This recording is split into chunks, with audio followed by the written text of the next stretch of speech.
apa kabar teman-teman semua? Kembali lagi di channel Awan in the Sky. Semoga teman-teman semua sehat selalu, tetap semangat dan bahagia. Bagi yang sakit, semoga lekas diberikan kesehatan dan kesembuhan ya.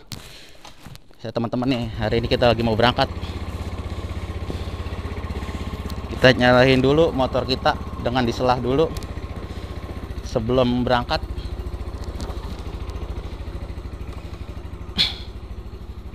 Kali ini di episode kali ini gue akan menjawab pertanyaan-pertanyaan teman-teman yang udah banyak masuk di video-video gue sebelumnya ya teman-teman ya. Sambil kita jalan, sambil kita menikmati suasana jalanan kota Depok sampai Jakarta. Nih Depoknya Depok pinggiran.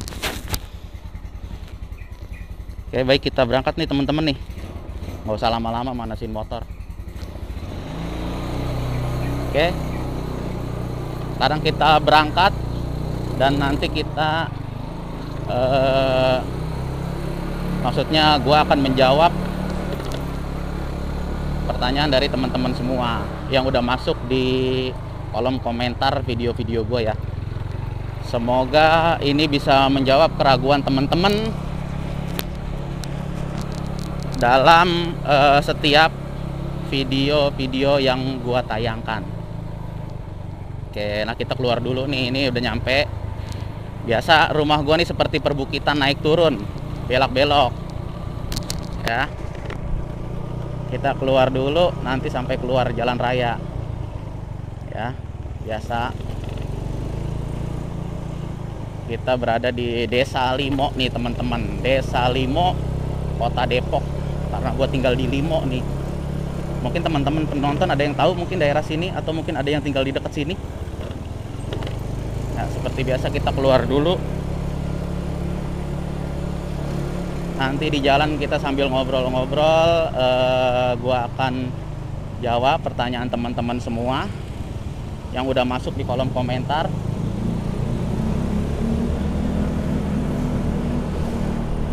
Oke, nah teman-teman, kita seperti biasa sudah di Jalan Limo Raya.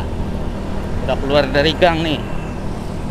Nah teman-teman, banyak sekali pertanyaan yang udah masuk di channel YouTube gua di kolom komentar. Semoga di video ini bisa menjawab pertanyaan dari teman-teman semua ya. Mohon maaf kalau memang ada yang belum terjawab nih nanti di video ini. Oke.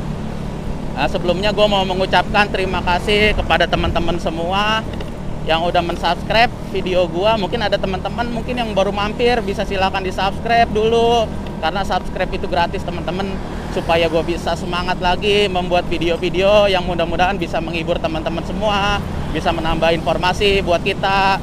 Sama-sama kita saling belajar, saling sharing, saling mengkoreksi, nggak apa-apa teman-teman ya.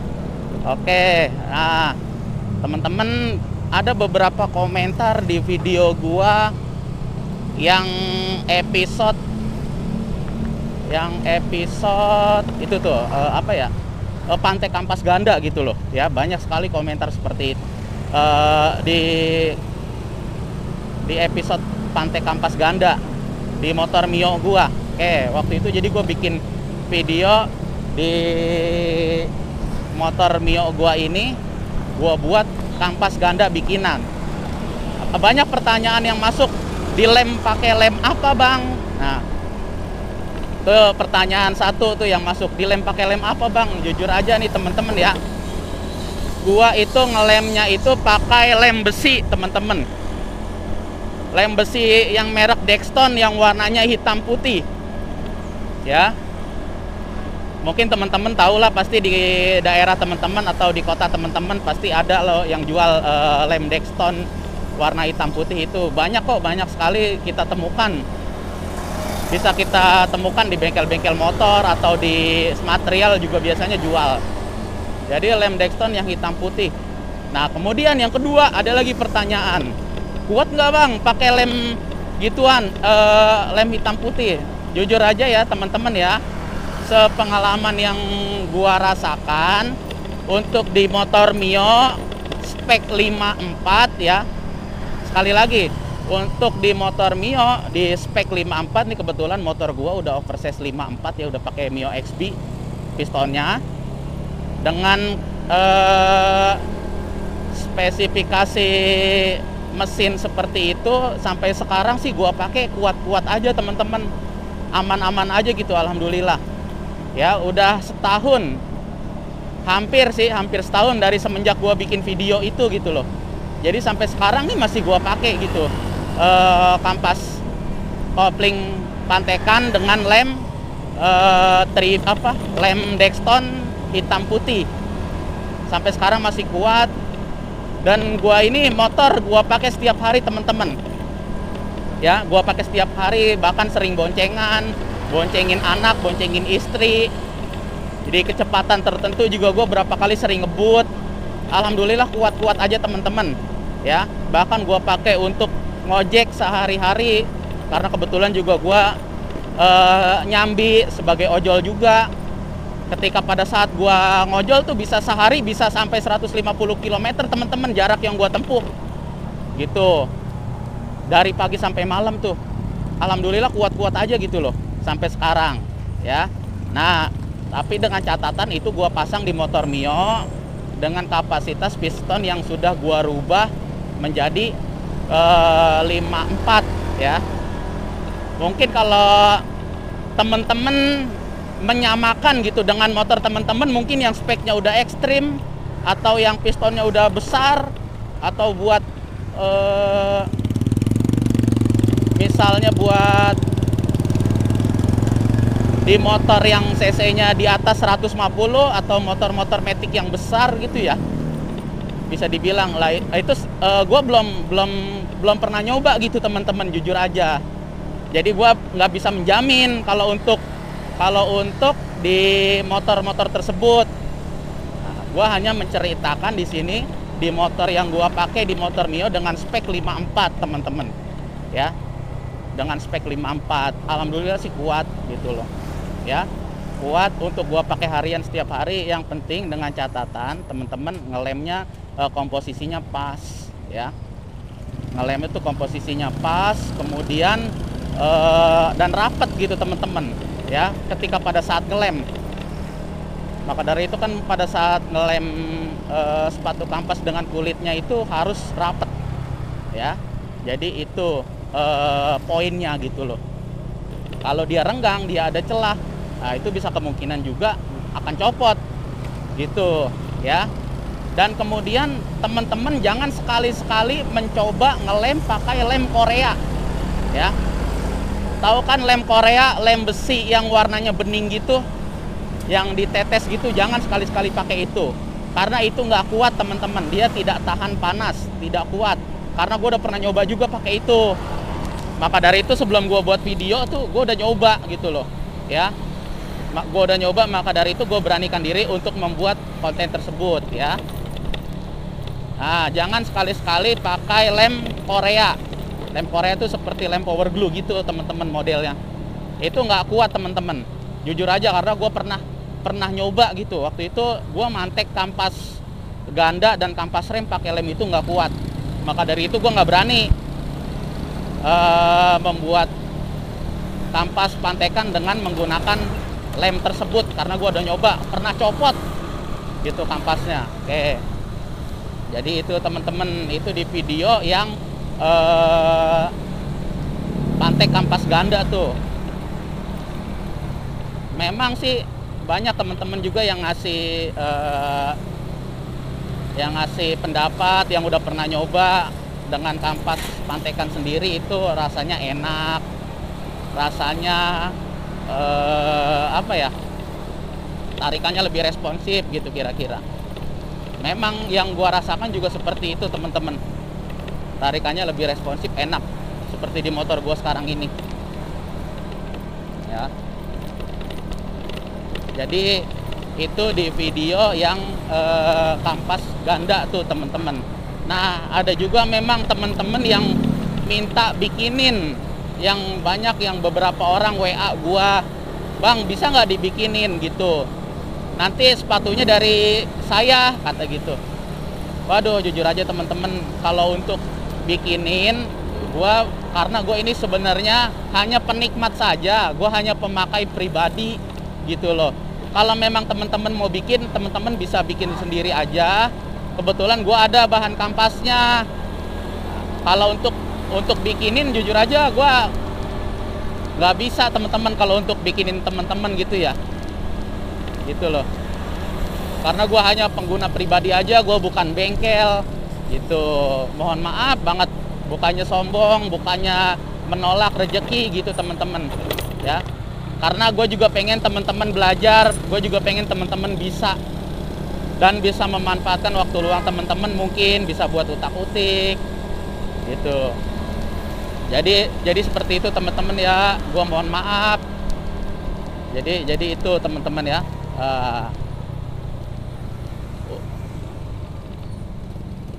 Nah, kemudian di video ini biasanya di sini ada penyekatan nih, udah nggak ada nih. Udah bosan kali polisi jaga. Oke, nah kemudian ada pertanyaan lagi nih teman-teman. Di video waktu itu gue mengupload video mengenai sok depan Honda CB. Ada teman yang bertanya, Bang, ada kode tertentu nggak untuk pembeda antara CB 100 atau CB 125 atau dengan Honda 90 karena sama? Jujur aja ya, gua itu belum lihat gitu ya. Gua nggak memperhatikan di situ ada kode-kode tertentu yang membedakan gitu antara CB 100 atau CB 125 atau Honda 90 gitu di sok depannya, kira-kira begitu. Jadi mungkin sama aja gitu. Biasanya kan kalau Honda ya, setahu gua ya, ada beberapa spare part yang emang bisa dipergunakan di beberapa jenis motor dan itu sama. Contoh seperti kayak motor-motor Matic Honda sekarang nih, kayak sok belakangnya, sok belakang Vario, sok belakang Honda Beat, sok belakang Scoopy, itu kan cenderung sama begitu. Mungkin juga pada saat zaman dulu juga Honda juga mengeluarkan sok ya sama, mungkin seperti itu. Dia tidak membedakan antara kode tertentu dengan beberapa jenis motor Honda lainnya gitu kira-kira. Jadi bisa dipergunakan sama aja gitu. Mungkin sih analoginya seperti itu teman-teman ya. Untuk yang di video sok depan Honda CB. Nah, ada juga beberapa pertanyaan di video motor Mio spek 54 harian. Ada yang bilang, Bang, motor saya boros nih, Bang, gitu. Nah, motor saya boros nih, Bang, pakai karbu PE. Bro, gini bro ya, motor gua ini pakai karbu PE ya. Jujur aja, dengan spek 54 pakai karbu PE 24 ya. Tapi karbu gua ini menggunakan repair kitnya Honda GL 100 ya. Honda GL 100 dan repair kitnya itu gua pakai semua, dari pilot jet, main jet, kemudian jarum skepnya itu gua pakai semua gitu loh. Jadi itu mungkin yang bisa membuat motor gua irit. Emang cukup, Bang? Emang sanggup motor spek 54 pakai repair kit GL 100? Wah, yang gua pakai sampai saat ini nih, sekarang ini nih, enak-enak aja sih gitu loh. Di settingnya juga dapat aja, enak, irit gitu ya. Jadi nggak terlalu boros, nggak keiritan banget, sedang sebenarnya irit. Gua tuh 1 liter bensin tuh bisa diperkirakan mencapai 35 kilo teman-teman, 35 sampai 40 kilo gitu jarak tempuh. Itu termasuk irit dengan kondisi mesin yang udah nggak standar lagi gitu loh, dengan kondisi mesin yang udah di oversize menjadi 54 seperti ini. Itu termasuk irit dengan konsumsi bensin 1 liter 35 kilo 40 kilo gitu. Apalagi kita tahu sendiri motor Mio terkenal borosnya. Memang ada juga pertanyaan, emang bener, Bang, katanya kalau motor Mio di bore up itu malah jadi irit. Itu dia.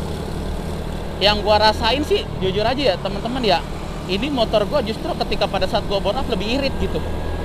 Karena mungkin bukaan gasnya itu nggak terlalu banyak ya. Ketika kita pada saat mau jalan, kita buka gas sedikit aja tuh udah jalan gitu loh.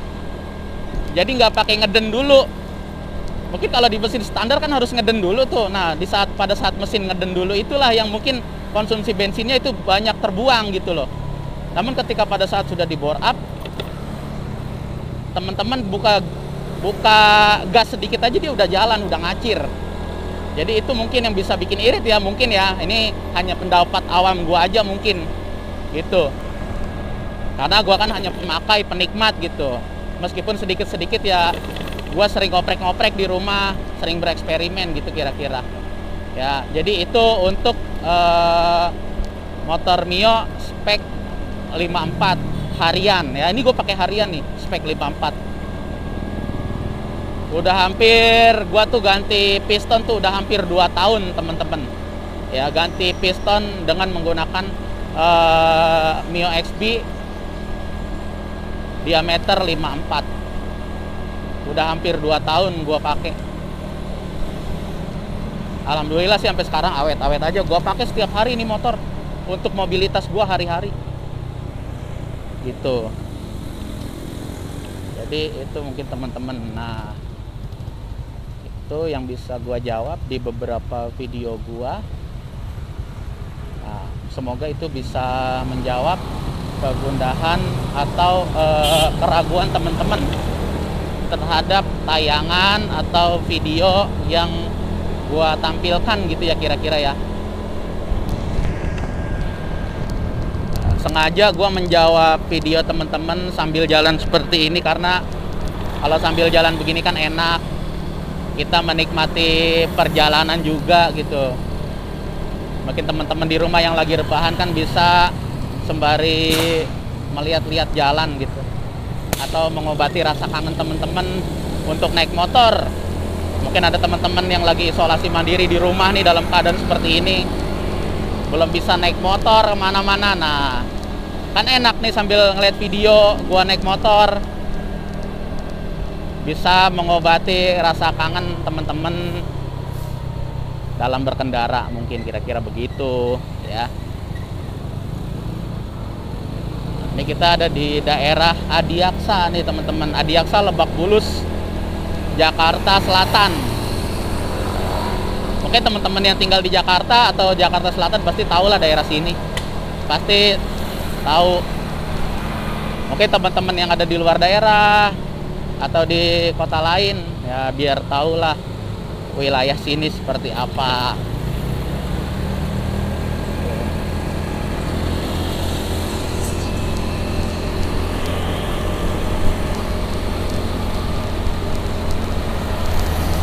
Cuaca di Jakarta nih atau Jabodetabek ya, di rumah gua kan di Depok kebetulan. Ini sekarang kita udah nyampe Jakarta nih teman-teman, Jakarta Selatan. Jadi rumah gua tuh Depok pinggiran gitu loh. Artinya perbatasan dengan Jakarta. Ini cuacanya lagi sangat panas ekstrim sekali teman-teman. Bahkan sampai sore pun terkadang masih lumayan panas gitu. Mungkin apa sudah mau musim kemarau sehingga cuaca juga begitu terik, begitu panas. Ya memang sih kalau siang sih pasti panas, cuma akhir-akhir ini tuh panasnya lebih panas gitu daripada sebelum-sebelumnya. Teman-teman yang tinggal di Jakarta ngerasain nggak hal yang sama seperti gua? Apa emang cuma perasaan gua doang? Ya.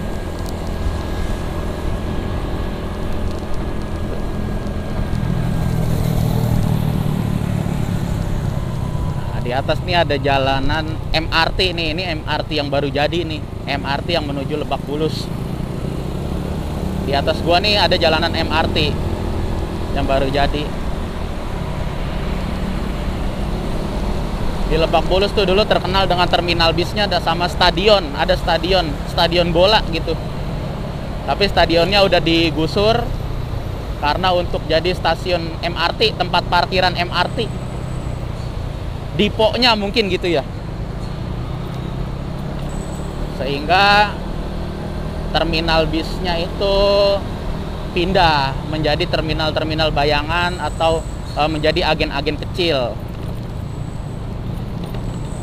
Sehingga kalau teman-teman yang dari Lebak Bulus mau naik bis itu paling bisanya naiknya tidak dari terminal Lebak Bulus lagi, tapi dari agen-agen kecil atau terminal-terminal bis bayangan. Atau mungkin bisa juga datang sih ke poolnya langsung kalau tahu tempatnya.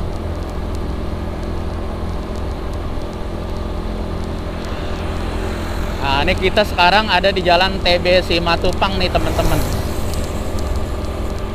Jalan TB Simatupang nih jalan yang cukup besar sekali nih di wilayah Jakarta Selatan. Di sebelah kanannya ini ada yang namanya Tol Jor, ya. Jadi kita nih berjalan di pinggir tol. Teman-teman, pas banget nih, gue lupa. Gue mau cerita sedikit nih, ya. Gue mau cerita sedikit nih, kemarin motor gue habis gue bongkar nih teman-teman. Habis gue bongkar, gue ganti headnya. Ya, headnya itu kemarin kan masih pakai head standar kebetulan. Udah setahun, pas gue buka itu keraknya udah banyak banget. Akhirnya gue buka tuh, gue ganti headnya nih. Ini headnya baru. Jadi gue punya 2 head nih teman-teman. Punya 2 head buat gonta-ganti gitu. Buat gonta-ganti 2 head itu, kalau yang satu udah keraknya banyak, gue copot dan langsung gue pasang lagi head gue nih yang masih bersih gitu, yang masih baru. Nanti yang kotor gue bersihin lagi.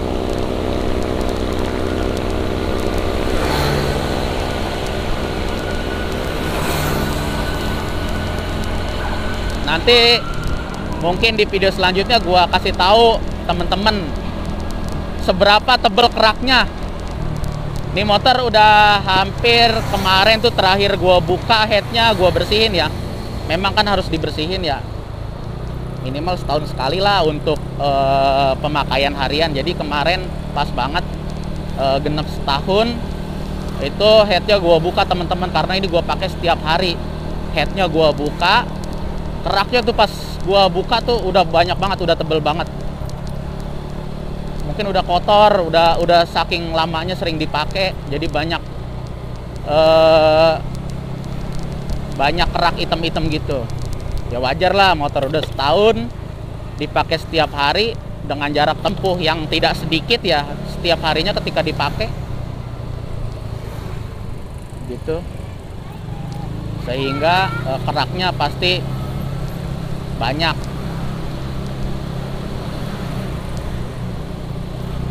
Oh iya, nah teman-teman, ada juga nih komentar yang masuk ngomongin kerak mesin nih.